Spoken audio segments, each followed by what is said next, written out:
Assalamualaikum warahmatullahi wabarakatuh. Kenalkan, nama saya Norvian Almaimarom, NIM 18032110139. Di sini saya akan menjawab ujian akhir semester saya, yaitu dalam mata kuliah Strategi dan Kebijakan Bisnis.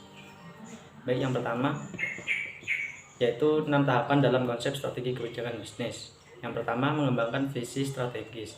Visi strategis merupakan aspirasi manajemen mengenai arah masa depan dan juga memberikan gambaran secara rinci mengenai kemana organisasi tersebut akan bergerak.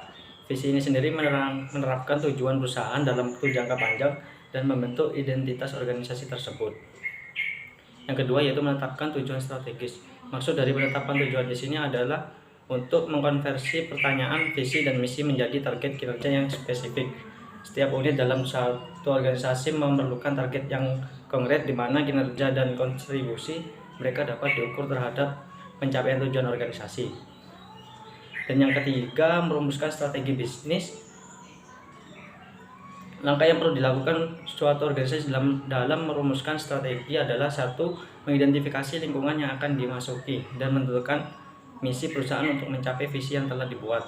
Yang kedua, melakukan analisis lingkungan internal dan eksternal untuk mengukur kekuatan dan kelemahan serta peluang dan ancaman yang akan dihadapi oleh suatu organisasi dalam menjalankan misinya. Yang ketiga, merumuskan faktor-faktor ukuran keberhasilan dari strategi-strategi yang dirancang berdasarkan analisis sebelumnya. Yang keempat, menentukan tujuan dan target terukur, mengevaluasi berbagai alternatif strategi dengan mempertimbangkan sumber daya yang dimiliki dan kondisi eksternal yang dihadapi. Yang kelima, memilih strategis yang paling sesuai untuk mencapai tujuan jangka pendek dan jangka panjang. Selanjutnya, yang keempat, mengeksekusi strategi. Visi serta strategi yang telah dibuat akan berarti jika kita tidak mengerjakannya secara tuntas dan optimal. Tanpa adanya eksekusi, tujuan yang telah diterapkan pun tidak akan pernah tercapai. Yang kelima, tahap implementasi. Pada tahap ini Anda harus menentukan sasaran, tujuan, mengolah kebijakan dan semua sumber daya, serta memotivasi pegawai, membangun kultur yang mendukung strategi dan menciptakan struktur organisasi yang efektif pun termasuk ke dalam tahap implementasi.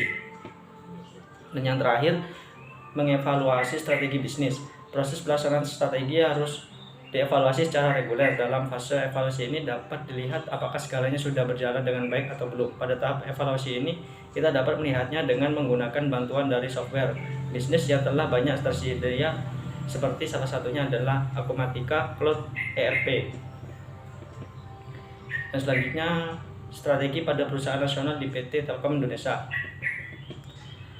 Strategi utama pengembangan bisnis digital Telkom itu adalah build, grow, dan buy. Melalui strategi build, Telkom membangun kapasitas infrastruktur digital serta meningkatkan kompetensi talenta digital di internal perusahaan sehingga bisa memberi pelayanan secara optimal kepada masyarakat.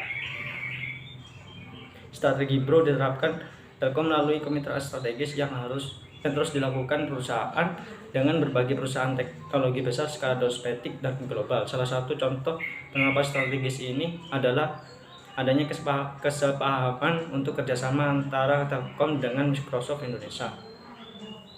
Sementara penerapan strategi buy dilakukan Telkom melalui jumlah investasi yang mengutamakan sinergi value yang dapat meningkatkan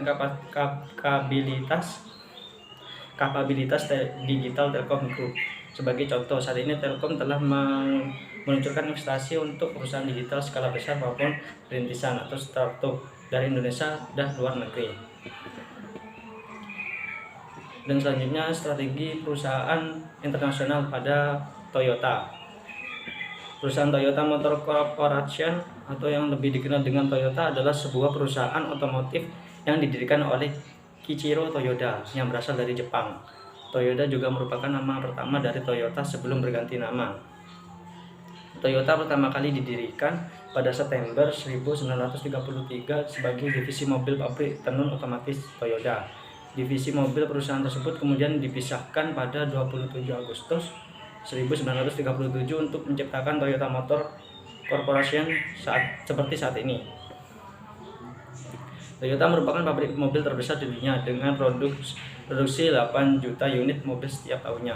dan Toyota berhasil membuat mobil-mobil yang sangat populer di dunia seperti Toyota Camry yang berhasil menjadi mobil teraris di Amerika, dan Land Cruiser, mobil tangguh di segala medan.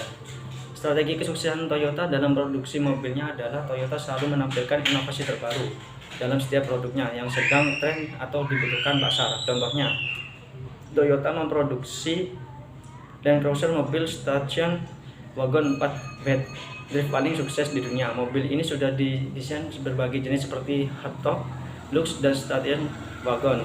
Land Cruiser terkenal akan tangguhnya di segala medan. Tak heran pada masa perang di Afrika, mobil ini sangat dibutuhkan dan digunakan sebagai kendaraan perang, menyaingi Jeep Wheels pada waktu itu. Contoh inovasi Toyota lainnya adalah Toyota Yaris yang menjadi mobil tipe hatchback yang populer di masyarakat saat ini karena mobil jenis ini sangat efisien dan irit BBM.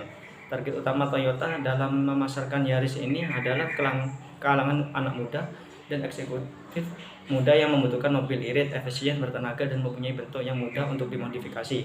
Toyota Yaris juga lah yang pertama kali membuat teknologi smart system, yaitu membuka mobil tanpa kunci dengan hanya menekan kode dan memencet tombol, mobil sudah langsung menyala. Produksi Yaris ini juga untuk menyaingi rival utama Toyota di Indonesia, yaitu Honda dengan Honda Jazz-nya. Mungkin sekian dari tugas saya, kurang lebihnya mohon maaf. Wassalamualaikum warahmatullahi wabarakatuh.